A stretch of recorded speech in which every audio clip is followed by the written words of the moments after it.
The government of El Salvador, led by President Nayib Bukele, announced that it will abide by the ruling of the Constitutional Chamber of the Supreme Court. The World Health Organization announced that a coronavirus vaccine would be available in 18 months. Palestinian President Mahmoud Abbas stressed that the world should reject President Donald Trump's Middle East peace plan. Hi, from the headquarters of Telesur English in Havana, Cuba. This is From the South. I'm Cristina Escobar. The government of El Salvador, led by President Nayib Bukele, announced that it will abide by the ruling of the Constitutional Chamber of the Supreme Court that prevents it from convening an extraordinary session of the legislature to approve a loan for $109 million as part of its security plan. Through a statement issued early on Tuesday, the presidency of El Salvador claimed that the executive has been at all times respectful of the principle of separation of powers. However, on Sunday, Bukele ordered the militarization of the legislative headquarters and threatened with a popular insurrection if lawmakers did not agree to his demands. According to the statement by the Salvadoran government, although it does not share the opinion of the court, it will abide by the decision to suspend the call to an extraordinary parliamentary session. And groups of protesters gathered in San Salvador on Monday night to condemn the use of troops by President Bukele after he stormed Parliament on Sunday. Demonstrators called Bukele a fascist and demanded the Supreme Court to take action. The right-wing Arena Party also joined the demonstrations. To democratically elected President Nayib Bukele, we demand that you rectify your behavior so that it complies with the mechanisms that guarantee the rule of law, which has cost this country so much. To the Supreme Court of Justice, that you rule as soon as possible to guarantee the rule of law. President Nicolás Maduro said Venezuela will file charges against the United States before the International Court of Justice over the sanctions imposed against the state-run airline Conviasa. The Office of Foreign Assets Control of the U.S. Treasury Department included Conviasa and its fleet of 40 aircraft on its sanction list, affecting hundreds of Venezuelan workers. I have asked the three of them, Vice President Delcy Rodriguez, the Attorney General, and Foreign Minister Jorge Arriaza, to prepare and immediately file a lawsuit before the International Court of Justice against the United States government for the damage it intends to do to the Conviasa Corporation and the national companies of Venezuela. It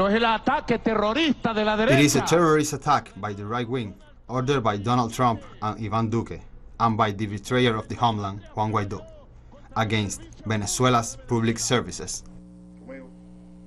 Colombia's Guerrilla National Liberation Army, or ELN, has announced a 3-day nationwide armed strike starting on Friday. The armed strike falls within the dates of the anniversary of the death of the organization's founder, Camilo Torres, killed on February 15, 1966. In response to the announcement, the Colombian army has been placed on maximum alert to meet all requirements of citizens' protection, according to Defense Minister Carlos Holmes Trujillo. A statement by the guerrilla organization released in the region of Catatumbo warns civilians to avoid all roads, air and river transport during the 72-hour armed strike. The ELN is the last recognized guerrilla movement still active in Colombia and has around 2,300 fighters. In the context of the 29th edition of the Havana International Book Fair, this Monday saw the book launch of Red Zone, Cuba and the Battle Against Ebola in West Africa by the renowned Cuban intellectual and journalist Enrique Urbieta. The first edition of the book in English was presented, as well as the second edition in Spanish by U.S. publisher Pathfinder. The two new editions include the addition of maps and further photos. The text gathers the testimonies, anecdotes and experiences of Cuban doctors working in 3 West African countries to combat the Ebola epidemic, as well as those of the author, who traveled there to cover their stories. Red Zone likewise explains the training process the medical personnel had in Cuba prior to traveling, supported by WHO experts, and discusses the possible causes of the Ebola outbreak. The book is an insight into one episode of Cuba's historic commitment to the independence and development of the peoples of Africa. Speaking at the launch, author Enrique Ubieta stressed that the new editions come at a time when the United States is intensifying its campaign to discredit Cuba's internationalist medical cooperation across the world. Material, because as you know, the Cuban collaboration, medical collaboration, is a target of a disinformation campaign coming from the U.S., right? Through the history of the Cuban Revolution, the imperialism has dedicated many resources to tell lies about Cuba and specifically about the issue of medical collaboration in the war. Right now, very recently, they are spreading lies about the nature of that collaboration, and the book explains very well what motivates a person, in this case a Cuban doctor, to go to another part of the world and risk their life to save another life. That motivation, that reason you're going to find it here, and I recommend it to everybody. For us, a book like Red Zone, which we now have in English for the first time, and many people have been asking, they saw the edition in Spanish, when can we get this book in English? It's a very valuable tool to tell the truth about the Cuban Revolution, the socialist revolution in Cuba that made possible the internationalist solidarity that Cuba has offered all over the world. And the campaign to eradicate the Ebola epidemic is such a clear example, an inspiring example of not only the doctors, but what they reflect about the millions of Cubans, men and women, who have been transformed through a deep-going social revolution. So this will be a book that we will use in the United States to tell the truth about the Cuban Revolution, not simply to applaud the achievements from abroad, but to say we can do the same thing in the United States.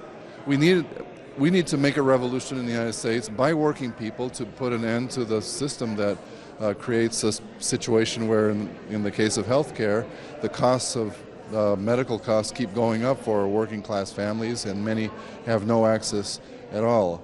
And it's learning the lessons of the Cuban Revolution and similar struggles that point the way forward for us.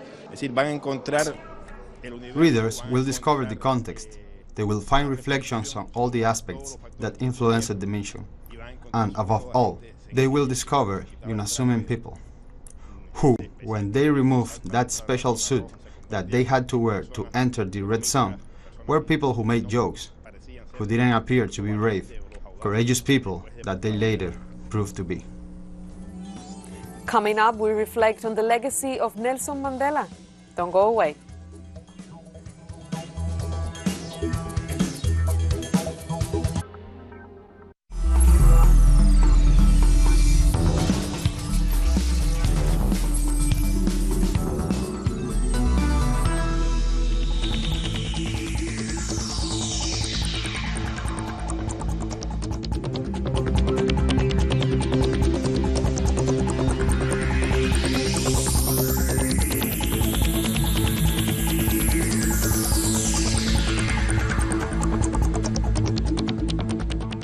Welcome back.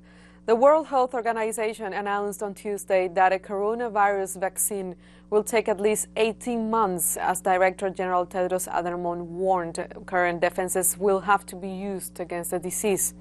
The head of the WHO stressed on Tuesday that the coronavirus outbreak poses a very grave threat for the rest of the world, in an appeal to share virus samples and speed up research into drugs and vaccines. The WHO officially revealed the 2019 novel coronavirus has been named COVID-19. The death toll stands at 1,017 and around 43,000 people have been infected. And the WHO warned on Tuesday of the threat posed by the novel coronavirus during the first major conference on fighting the epidemic. Some 400 scientists are taking part in the two-day international meeting in Geneva, which will study how the virus is transmitted and possible vaccines. It's hard to believe that just 2 months ago, this virus, which has come to captivate the attention of media, financial markets, and political leaders, was completely unknown to us. What matters most is stopping the outbreak and saving lives. With your support, that's what we can do together. And it's a test of scientific solidarity. Will the world come together to find shared answers to shared problems? That's why we're here today. While fears surrounding the novel coronavirus continue, swine flu has already claimed at least 40 lives in Trinidad and Tobago as part of the current flu season.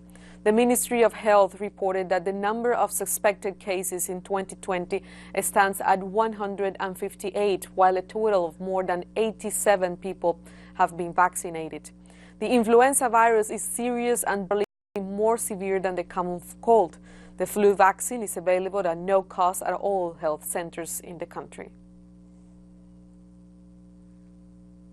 The UK government deported 17 people to Jamaica this Tuesday, despite a last-minute legal challenge.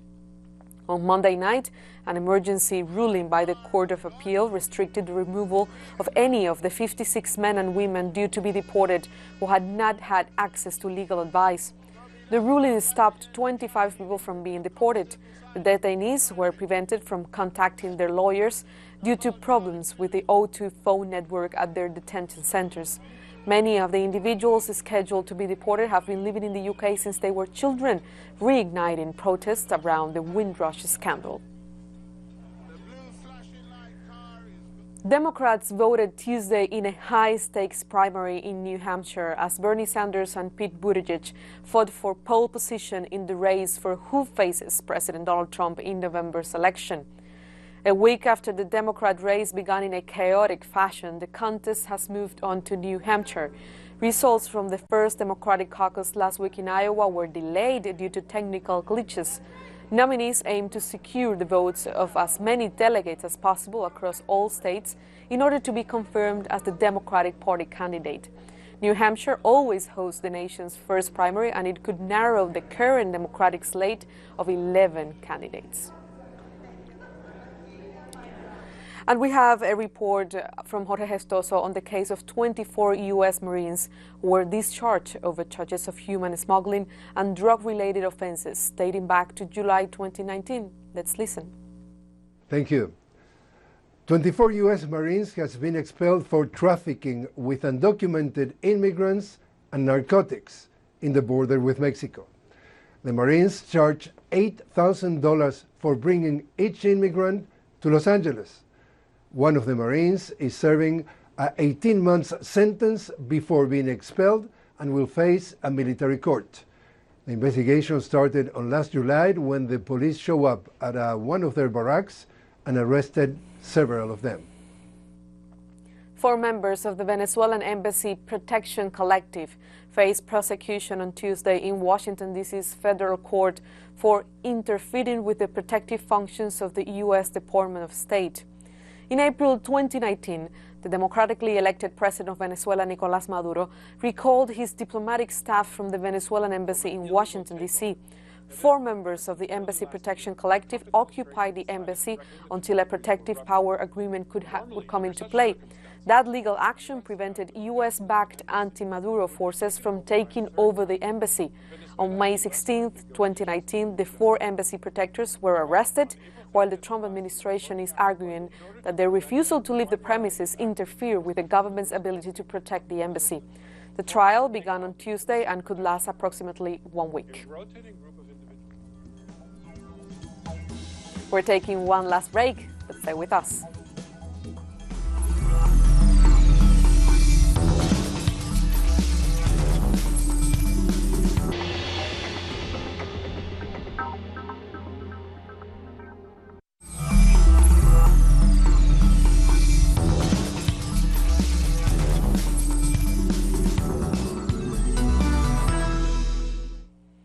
Welcome back. Palestinian President Mahmoud Abbas told the UN Security Council on Tuesday that the world should reject President Donald Trump's Middle East peace plan, calling it an outside imposition that cannot bring lasting peace. Showing a large map of Israel and Palestine as laid out by Trump's so-called deal of the century, Abbas stressed it makes Swiss cheese of Palestinian territory and would severely limit Palestinian sovereignty. I have come to you on behalf of 13 million Palestinians to call for a just peace. That is all. I have come to you today, ladies and gentlemen, to reaffirm the Palestinian position that rejects the Israeli-American proposal. The Philippines said on Tuesday it had officially informed the United States that it was scrapping a military pact that has allowed American forces to train there for the past 2 decades. On the orders of President Rodrigo Duterte, the Philippines announced on Tuesday that it would scrap the 1999 Visiting Forces Agreement, which exempts U.S. military personnel from passport and visa regulation for joint exercises and training of troops in the Philippines. The move to end the pact follows anger over Washington's reported decision last month to cancel the U.S. visa of Philippine Senator Ronald de la Rosa, former of National Police Chief. The President directed the Executive Secretary Salvador Medellea to tell Secretary Teddy Boy Locsin of the Foreign Affairs to send a notice of termination to the U.S. government last night. And the Executive Secretary sent the message to Secretary Teddy Boy Locsin, and the latter signed the notice of termination and sent to the U.S. government today. The notice of termination has been sent, and the effectivity of that would be 180 days from the receipt of the U.S. government of such notice.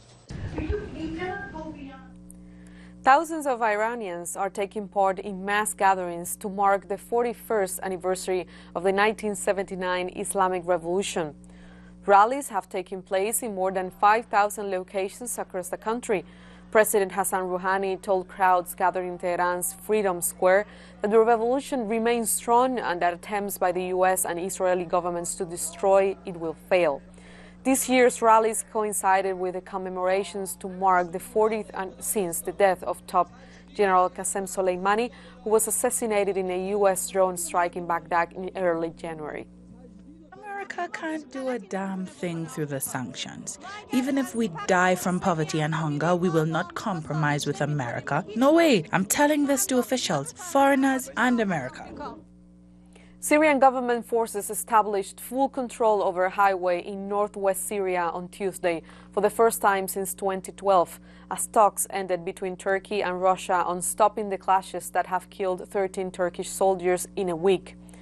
The Syrian military established full control over the main highway linking Damascus and Aleppo, also known as the M5, after launching a large-scale offensive in the provinces of Aleppo and Idlib at the start of the new year. The latest advances by Syrian President Bashar al-Assad's forces come after 13 Turkish troops were killed in the northwestern Idlib region over the past week, prompting some of the most serious confrontations between Ankara and Damascus. The new Lebanese government of Hassan Diab secured a vote of confidence of lawmakers despite attempts by protesters to prevent the assembly from taking place. Hassan Diab's cabinet won 63 parliamentary votes on Tuesday. Lawmakers voted on the government policy statement, which says painful steps are needed to address a financial crisis that has weakened the local currency and pushed banks to severely curb access to deposits.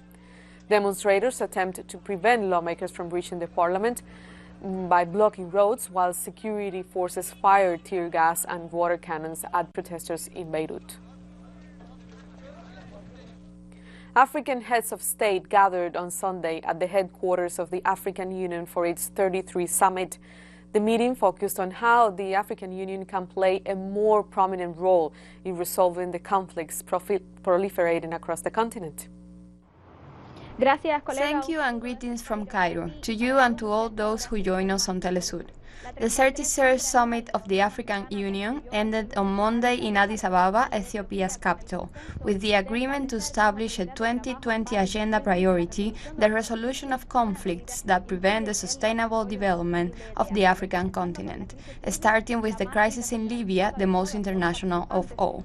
Those participating in the summit demanded the end of the military intervention in that country, likewise the search for a political solution in which the African Union participates as an active mediator without being excluded from the international talks, as has been the case until now. They also discussed other conflicts like South Sudan, Sahel, Somalia, Lagos, Chad, and the Democratic Republic of Congo. Besides, African leaders showed solidarity among the Sahrawi people and the Palestinian cause. African leaders also condemned the Middle East peace plan, the so-called the deal of the century that was announced by the US President Donald Trump. Among other topics, the effective operation of the African Continental Free Trade Area, approved last year, was discussed during the meeting. This cooperation mechanism will create a common market that is said to be in operations in July to achieve the sustainable development of Africa and to accomplish the ambitious 2063 agenda. African leaders agreed on the importance of investing and modernizing domestic infrastructure, as well as empowering women and, of course, fighting terrorism, which remains one of their main challenges. During the summit, solidarity was also expressed towards China in the face of the outbreak of the novel coronavirus. This is all the latest information we have until now. Back to you in the studio. And we stay in the African continent because the worsening situation in the Democratic Republic of the Congo's eastern Beni territory has raised humanitarian concerns after violence forced more than 100,000 civilians from their homes over the past 2 months. Attacks by armed groups near the border with Uganda have displaced women, men and children to the town of Nobili and surrounding areas since December last year. Tensions in the region have been rising since the launch of a government-led military operation in December against the Allied Democratic Forces. At the same time, displaced civilians face double danger as the Ebola epidemic declared in August 2018, with its center in Mangina, is still active across the region, having caused more than 2,300 deaths. Sudan's former President Omar al-Bashir will be hauled before the International Criminal Court at The Hague to face charges for war crimes barely a year after his overthrow. A spokesperson for the country's civilian military transitional council disclosed the latest decision, which means Bashir, currently under house arrest and facing corruption charges, will face arrest for war crimes and crimes against humanity. Bashir is charged with incidents recorded in the country's western Darfur region, where conflict broke out in 2003. The accusations include genocide, crimes against humanity, and attacks on civilians in towns and villages of Darfur. February 11th marks the 30th anniversary of the release of Nelson Mandela after serving almost 3 decades behind bars for fighting against the South Africa's apartheid system. A series of events will take place across South Africa to commemorate the day that ushered in a new era. President Cyril Ramaphosa is expected to deliver a speech from the balcony of Cape Town City Hall on Tuesday, where Mandela addressed thousands of supporters after his release from prison in 1990. We've come to the end of this news with this news. And we've come to the end of this news. You can find these and many other stories on our website at telesurenglish.net. And please join us on social media, Facebook, Twitter, and Instagram. For Telesur English, I'm Cristina Escobar. Thank you for watching.